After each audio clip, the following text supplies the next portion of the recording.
to touch on a different aspect of bullying, a very serious, maybe even to the point that no one even really thinks of human trafficking as a form of bullying, or the grooming process that young girls and boys as well, and women are targeted, and just the way that they psychologically become exploited.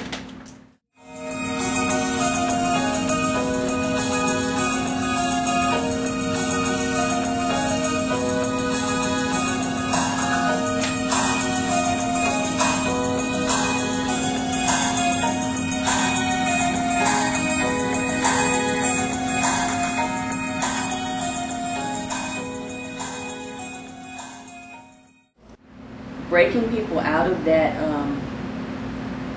industry is extremely hard because of the emotional attachment that they have developed for their oppressor, their pimp. You know, they not only the emotional attachment, but their fear. Because a lot of times, very much like child predators, traffickers will threaten the victim's family. So it's like, well, if you don't do this, I'm going to rape your mom, or I'm going to kill your family, or something like that. And remember, these are kids most of the time. You know, these are young kids between ages 12 and 14, or 16, you know, 17. Kids are kids. And, you know, a child is going to want to protect their parents.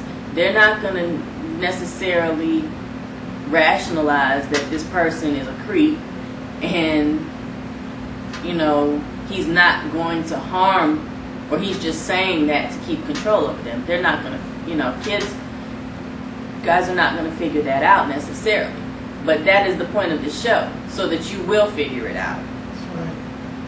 That's why I want to, you know, knowledge is power, and I want to empower teens ages 13 to 17. And we need to get those 12-year-olds in on this one, you know, because it's just so important that teens have knowledge so that they can be empowered to protect themselves against these types of things. You know, there's a phase when the guy is first, most guys that are manipulative, and when they're grooming their victim, they're very sweet. It's a breaking down process, and they're extremely sweet, and they seem like, you know, they're the nicest guys in the world.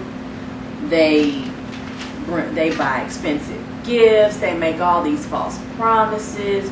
I mean, it's like a little honeymoon phase where. And he's going to keep doing that and saying the right things and buying stuff and really trying to seem like this amazing person until he has your trust. Then that's when the abuse begins, the violence, the threatening, you know, the false promises. And a lot of times, you know, drugs and alcohol are a part of it. Sex becomes a part of it. A lot of times the trafficker will be physically intimate, or abuse. It's sexual abuse is what it is, because these are kids that, you know, these abusers are violating.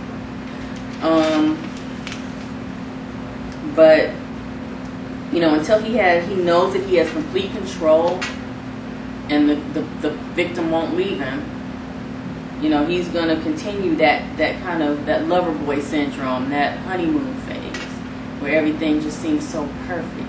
And, you know, finally you think you've found the guy at 12 and 13 and 14 years old. You found the guy of your dreams. No, you have not. You have not. Because there's a line. There's an inappropriate. Most relationships where adult males or adult women are trying to have a sexual relationship with a minor is inappropriate. So that is a red flag. If they, have you lying to your parents about your whereabouts, red flag. If they're offering you drugs and alcohol, red flag. They're trying to, you feeling like you're grown, but, and you're trying to do all these quote unquote grown up things, but you're really just putting yourself in harm's way.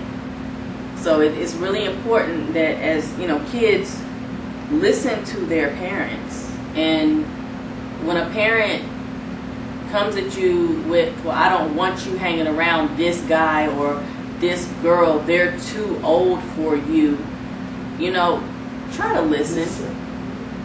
Please listen. Do more than try. Listen. Because your parents can see things that you can't see, that you don't have the wisdom to see. That is why the hierarchy of the family, parents are over the children. The word says, children obey your parents, and the Lord for this is right.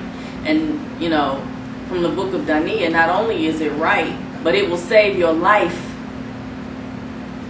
Okay? It will save your life. Because I'm looking at this list right now of all of the ways that once that little lover boy phase of the grooming phase is over, all the types of things that these demons do to you. It's just horrible. They burn your personal items. A lot of these girls that are in the porn industry are also being trafficked. A lot of these girls in these strip clubs. Now, with our music it's been for the last several years, in our rap music and secular music, being a stripper is glorified. And I'm not coming against somebody that's doing that profession, but I'm not judging. Let me say that. I'm not judging. Not passing judgment. I'm just saying that in that profession, you put yourself in a position to become exploited. Because, just watch the movie When Love Kills, the Felicia Blakely story. She was 16 years old, single mom, had a really rough childhood, had a pretty bad relationship with her mom on and off, and so she ran away. And, she became an exotic dancer. And that is where her pimp found her, in the club. That's where he connected with her and started promising to do all of this stuff for her. And that's, and now she's a grown woman, but she's serving 3 life terms because he convinced her to murder 3 people. I pray that this segment has been enlightening for you, and I thank you for your time. And Miss D is signing off for the Teen Scene 10 on the Terri Radio Show.